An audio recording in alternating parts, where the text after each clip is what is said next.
Un grand concert pour commémorer la fin de la Grande Guerre, 100 ans après.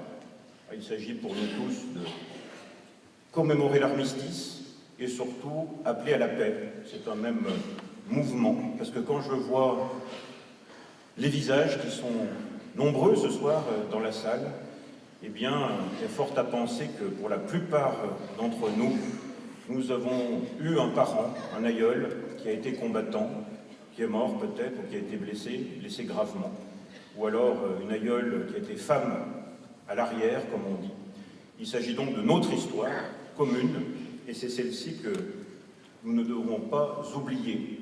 Ne pas oublier tous ces hommes, des millions d'hommes, de nombreux pays, sur tous les fronts, de cette première guerre mondiale, qui pendant 4 années interminables ont été enterrés dans le froid, dans la neige, dans l'eau, dans la boue, avec des poux, des rats, sous un déluge d'acier permanent. C'est ces hommes-là que nous ne devons pas oublier. Ceux qui ont combattu, ceux qui sont morts, ceux qui ont disparu, ceux qui ont été blessés, ceux qui ont été mutilés, les veuves, les orphelins, toutes ces personnes qui ont souffert dans leurs pays respectifs. Alors que savons-nous de tous ces visages, de tous ces hommes et ces femmes? Il y a les témoignages qui nous restent de ceux qui ont survécu, mais aujourd'hui évidemment il n'y en a plus pour témoigner. Il y a quelques images, il y a des récits.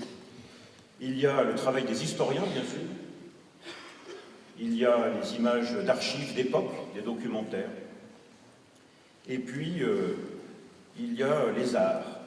Alors le 7e art, le cinéma, certains ont sûrement vu, parce qu'il a été repassé de nombreuses fois, La Grande Illusion. Mais finalement, sur la Première Guerre mondiale, il n'y a pas eu tant de films que cela. Bien davantage pour la Seconde. Mais plus récemment, sans doute avec les commémorations, il y a eu la Chambre des officiers. Et puis au revoir là-haut, des témoignages, ou plutôt des récits cinématographiques poignants.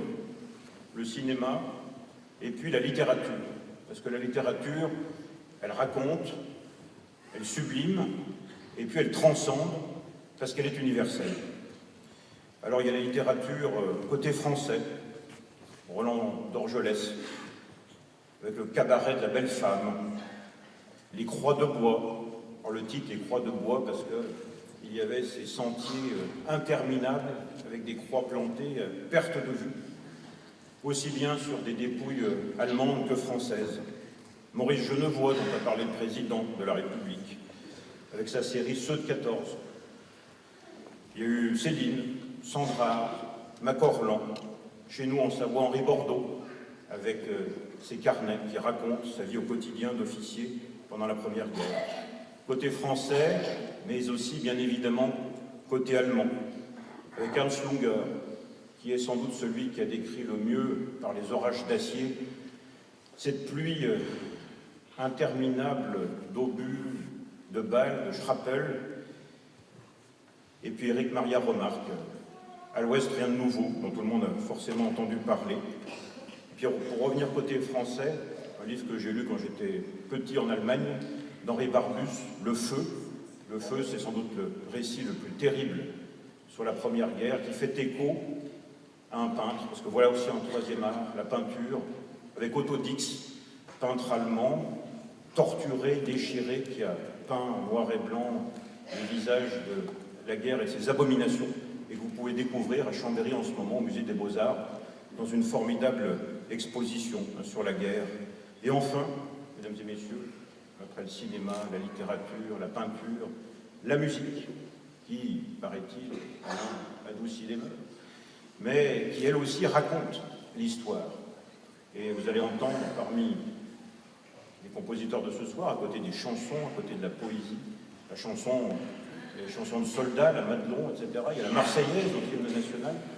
Et puis il y a aussi Gustav Holst, avec son cycle des planètes écrit pendant la guerre, au début de la guerre, dès 14, dès 15, avec des cycles, dont Mars, évidemment, la guerre, le mois de la guerre, à une époque où d'ailleurs toutes les planètes n'était pas connu dans notre système solaire. Pluton, par exemple, n'y figurait pas. Alors est-ce que la guerre, c'est le dérèglement de l'alignement des planètes? Peut-être. Et est-ce que la paix, c'est l'alignement des planètes retrouvées? Peut-être aussi. Pour conclure, voilà ma question du soir, que je vais vous demander de méditer en écoutant ces chefs-d'œuvre. Alors est-ce que l'émotion, est-ce que l'art, est-ce que la culture, eh bien, sont une réponse aux questions qu'on se pose tous face à l'effroi de la guerre, une réponse à la question du sens, à la question du temps qui passe? Peut-être, peut-être.